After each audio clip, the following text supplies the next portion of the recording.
یہ دونوں سٹیمر ایک دائرے کی شکل میں چکر لگا رہے تھے۔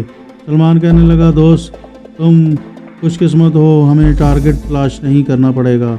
دونوں سٹیمر ایک دوسرے کے ارد گرد ہی چکر لگا رہے ہیں۔ اصابی گیس کا چیمبر اس دائرے کے وسط میں سمندر کے نیچے ہے، کیا تم وہاں تک پہنچ جاؤ گے؟ عمران کی نگاہیں حرکت کرتے سٹیمر پر جمی تھی۔ اس نے کہا، کیوں نہیں پہنچ جاؤں گا۔ ہاں، وہ سمندر کے ساتھ ساتھ تھوڑی دور مزید چلتے گئے جہاں ٹارگٹ کا فاصلہ بہت کم رہ گیا تھا۔ وہ وہاں رک گئے۔ عمران نے غوطہ خوری کے فلیپر پہنے، ٹارگٹ کی سیدھ کو اچھی طرح سے ذہن نشین کر لیا اور سلمان سے کہا، اب بے شک تم چلے جاؤ۔ عمران نے گیس کا سلنڈر کمر کے ساتھ بیلٹ کی اندر باندھ لیا، اس کے گیس ماسک منہ پر چڑھا لیا اور اللہ کا نام لے کر سمندر میں اتر گیا۔ کچھ دور تک وہ ہم آہنگی کے ساتھ تیرتا چلا جا رہا تھا۔ جب اسے محسوس ہوا کہ اب وہ سطح سمندر پر دیکھا جا سکتا ہے تو اس نے سمندر میں غوطہ لگا دیا۔ غوطہ لگانے کے ساتھ ہی وہ سمندر کی گہرائیوں میں اترنے لگا۔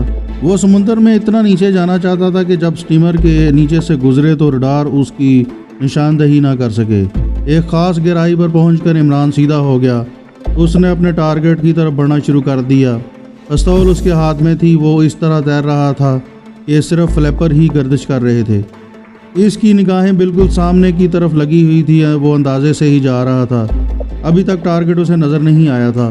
وہ سمندر کے اندر ہی اندر آگے بڑھتا جا رہا تھا، یہاں تک کہ اسے سمندر میں سٹیمر کے انجن کی دھیمی آواز سنائی دینے لگی۔ وہ آواز اس کے دائیں جانب سے آ کر اوپر سے ہوتی ہوئی آگے نکل رہی تھی۔ وہ سمجھ گیا کہ سٹیمر چکر لگا رہا ہے اور اوپر سے ہو کر گزر رہا ہے۔ اب ٹارگٹ کی نشاندہی ہو گئی تھی۔ اسی دائرے کے اندر کسی جگہ اصابی گیس کا چیمبر نصب تھا۔ جب عمران نے محسوس کیا کہ ٹارگٹ کے حلقے کے زون میں داخل ہو گیا ہے تو اس نے اپنے منصوبے کے مطابق اپنے پاؤں سمندر میں چلانے بند کر دیے اور اپنے آپ کو لہروں کے حوالے کر دیا۔ سمندر میں تیرنے کے لیے بڑی مہارت کی ضرورت ہوتی ہے اور خاص طور پر دور کھلے سمندر میں صرف تجربہ کار تیراک ہی آسانی سے تیر سکتے ہیں، کیونکہ وہاں لہریں صرف اوپر نیچے ہو رہی ہوتی ہیں۔ ساحل کے قریب آ کر تو لہروں کا بہاؤ ساحل کی طرف ہو جاتا ہے، لیکن ساحل سے دور سمندر کے اوپر لہریں ایک جگہ سے اوپر اٹھتی ہیں اور پھر نیچے آ جاتی ہیں، اور سمندر کے اندر سمندر تقریباً ساکن ہی ہوتا ہے۔ جیسے ہی کمانڈو عمران نے پاؤں چلانے بند کر کے اپنے آپ کو سمندر کے حوالے کیا، وہ ایک مردہ لاش کی طرح ایک ہی جگہ پر اوپر نیچے ہونے لگا۔ وہاں کوئی ایسی لہر نہیں تھی جو اسے ساحل کی طرح یا اس کے ٹارگٹ کی طرف لے جاتی۔ اس کا حل عمران نے یہ نکالا کہ وہ گہرے سانس لے کر سینے کو ہلاتا اور پھر جسم کے اوپر ہاتھ پاؤں چلانے کے بعد آگے کی طرف دھکیلتا۔ اس طرح وہ تھوڑے تھوڑا کر کے سامنے کی طرف بڑھنے لگا۔ اس کے گیس ماسک کے اوپر لگی ہوئی ٹارچ کی روشنی بالکل سامنے پڑ رہی تھی۔ مچھلیاں اس کے دائیں بائیں اوپر اور نیچے سے ہو کر گزر رہی تھی۔ کافی وقت کے بعد آخر اسے اپنا ٹارگٹ نظر آ گیا۔ یہ ایک سفید چکور باکس تھا جو سمندر کے نیچے ایک ابری ہوئی چٹان کے اوپر بنا ہوا تھا۔ عمران سمندر کے اندر پانی کے زبردست بہاؤ کو برداشت کرتے ہوئے مردہ کی طرح آہستہ آہستہ ٹارگٹ کی طرف بڑھ رہا تھا۔ سمندر کے نیچے روشنی چند فٹ آگے تک ہی تھی۔ وہ خود نہیں بڑھ رہا تھا بلکہ سمندر کا ہلکا ہلکا تموج اور اس کا دباؤ اسے آگے کی طرف دھکیل رہا تھا۔ آخر وہ ٹارگٹ کے سامنے آ گیا۔ ایک سفید رنگ کا چکور باکس سمندر کی چٹان کے اوپر ٹکا ہوا تھا۔ باکس کو سفید رنگ شاید اس لیے دیا گیا تھا کہ وہ دور سے ہی دکھائی دے۔ عمران اس طرح ٹارگٹ کے قریب آ کر پانی کی دبیز موجوں کے ساتھ اوپر نیچے ہو رہا تھا کہ اسے اپنے آپ پر ایک مردہ لاش کا گمان ہونے لگا، مگر اب اسے اپنے ہاتھ ہلانے تھے کیونکہ اصابی گیس کے ذخیرہ والے باکس کے ساتھ تینوں کے تینوں بم چسپاں کرنے تھے۔ وہ سانس اوپر نیچے کر کے کوشش کر رہا تھا کہ پانی کا دباؤ اسے ٹارگٹ کے قریب دھکیل دے۔ خلا باز بھی خلا میں تھوڑی بہت حرکت کرتے تھے، مگر کمانڈو عمران سمندر کے اندر اتنی حرکت بھی نہیں کر سکتا تھا۔ اس نے اپنے آپ کو سمندر کے حوالے کر دیا تھا، لیکن اب اسے حرکت کرنی پڑ رہی تھی۔ اس نے سب سے پہلے اپنی بیلٹ کے پاؤچ میں سے 3 ٹائم بم نکالے تھے، پھر ایک بازو کو آگے کر کے اعصابی گیس کے باکس کی دیوار کے ساتھ ایک ایک کر کے انہیں چسپاں کرنا تھا۔ اس کے پاس صرف 1 گھنٹے کی آکسیجن رہ گئی تھی۔ 1 گھنٹے کے اندر اسے اپنا مشن مکمل کر کے سمندر کی سطح پر جانا تھا۔ اس نے اپنی کلائی بے معمول انداز میں آہستہ آہستہ اوپر کی اور وقت دیکھا۔ اسے سمندر میں آئے ہوئے آدھا گھنٹہ گزر چکا تھا۔ اس کے پاس اب صرف 30 منٹ تھے۔ اس نے ٹائم دیکھنے کے لیے جو ہاتھ اوپر اٹھایا اسے اوپر ہی رہنے دیا، پھر اسے آہستہ آہستہ کر کے اپنی بیلٹ کے قریب لایا اور پورے 2 منٹ لگ گئے 10 انچ کے فاصلے کو طے کرنے کے لیے۔ بیلٹ کے پاؤچ میں سے ایک بم نکال لیا۔ پانی اوپر نیچے حرکت کر رہا تھا اور عمران کو ایک جگہ رکنا نہیں دے رہا تھا۔ آخر بے حد محنت اور کوشش کے ساتھ اس نے ایک ٹائم بم اعصابی گیس کے باکس کی طرف دیوار کے ساتھ چپکا دیا۔ ایک مچھلی پیچھے سے آ کر اس کی آنکھوں کے بالکل سامنے آ گئی اور اس کی چھوٹی سی ٹارچ کی روشنی میں حیرانی سے تکنے لگی۔ عمران نے دوسری بار اپنے بازو کو معمول کے انداز میں حرکت دی اور دوسرا ٹائم بم پاؤچ میں سے نکال کر چسپاں کر دیا۔ وہ تیسرے ٹائم بم کو نکالنے کے لیے خلا کی طرف آہستہ آہستہ ہاتھ آگے بڑھا رہا تھا۔ اچانک گوں گوں کی آواز اس کے کانوں میں آئی۔ یہ اسٹیمر کے انجن کی آواز تھی۔ اسٹیمر کے اوپر سے گزرنے کے ساتھ ہی وہ رک گیا۔ جب اسٹیمر گزر گیا اور آواز دور ہو گئی تو عمران نے انتہائی سست حرکت یعنی سلو موشن میں ٹائم بم کی گیس چیمبر کے دیوار پر چسپاں کر دیا۔ جیسے جیسے وہ ٹائم بم لگاتا جا رہا تھا ویسے ویسے ہر ٹائم کا ڈیفیوز بٹن دباتا جا رہا تھا۔ اب تینوں بم لگ چکے تھے اور ان کی الٹی گنتی شروع ہو چکی تھی۔ انہیں 1 گھنٹے بعد پھٹنا تھا۔ جو رنگین خوبصورت مچھلیاں اس کے پاس آ کر اس کے ماسک کی روشنی کو حیرت سے دیکھ رہی تھی۔ عمران کو ان کے اوپر ترس بھی آ رہا تھا، کیونکہ وہ جانتا تھا کہ 1 گھنٹے کے بعد سمندر کے اس حصے میں سمندر کے اندر کوئی جاندار مخلوق زندہ نہیں رہے گی اور وہ رنگین مچھلیاں بھی مر جائیں گی۔ کمانڈو عمران اب جلدی یہاں سے جانا چاہتا تھا، لیکن وہ اپنے آپ کو جلدی نہیں لے جا پا سکتا تھا۔ وہ پانی میں لٹکا ہوا تھا۔ اس نے لمبے لمبے 2-4 سانس لیے اور پھر پانی چھوڑ کر اپنے آپ کو پیچھے کی طرف دھکیلا۔ آہستہ آہستہ پیچھے ہٹنے لگا۔ 10-15 منٹ کے بعد وہ اعصابی گیس چیمبر کے حسار زون سے واپس نکل گیا۔ اس کے باوجود وہ ہاتھ پاؤں ہلا کر تیرنے سے گھبرا رہا تھا، لیکن وہ سونار لہروں کے ریڈار کی گرفت سے نکل چکا تھا۔ جب کمانڈو عمران کو یہ یقین ہو گیا کہ اب حساس زون بہت پیچھے رہ گئی ہے تو اس نے تیرنا شروع کر دیا۔ وہ کافی دور تک سمندر کے نیچے ہی نیچے تیرتا جا رہا تھا۔ پھر ایک جگہ سے اس نے اپنا سر باہر نکال کر دیکھا۔ سمندر پر خاموشی چھائی ہوئی تھی۔ اس نے گردن پلٹ کر دیکھا۔ اسٹیمروں کی روشنیاں کافی دور رہ گئی تھی۔ اب عمران تیزی سے تیرنے لگا۔ وہ سمندر سے نکل آیا۔ اس نے پاؤں میں سے فلیپر نکال کر ہاتھ میں پکڑ لی اور اپنے بیس کیمپ کی طرف تیز تیز چلنے لگا۔ آکسیجن سلنڈر بھی کمر سے کھول دیا۔ اس نے دوسرے ہاتھ میں پکڑ لیا۔ جب وہ بیس کیمپ کے پاس پہنچا تو سلمان اس کا انتظار کر رہا تھا اور وہ بے چینی میں ٹہل رہا تھا۔ عمران کو دیکھتے ہی اس نے اپنی گھڑی کو دیکھتے ہوئے عمران سے پوچھا، بم لگا دیے؟ عمران نے کہا، ہاں لگا دیے۔ سلمان نے پوچھا، ٹائم ڈیفیوز کیا رکھا ہے تم نے؟ عمران نے گھڑی پر نگاہ ڈالی اور کہنے لگا، یوں سمجھ لو کہ بموں کے دھماکے میں صرف 20 منٹ رہ گئے ہیں۔ اس کا مطلب ہے کہ ہمیں یہاں سے بھاگ جانا چاہیے۔ تم جلدی جلدی غوطہ خوری کا لباس اتار کر چارپائی کے نیچے چھپا دو۔ بلکہ نہیں، یہ ہمیں یہاں پر نہیں رکھیں گے، ہم اسے اپنے ساتھ ہی لے جائیں گے۔ عمران نے جلدی سے غوطہ خوری کے کپڑے اتار کر اپنے کپڑوں پر پہن لیے اور 5 منٹ کے اندر سلمان اور کمانڈو عمران بیس کیمپ سے نکل کر رجب علی کے مکان کی طرف تقریباً دوڑتے ہوئے جا رہے تھے۔ دوڑنے کی وجہ سے رجب علی کے گھر کا فاصلہ جلدی طے پا گیا۔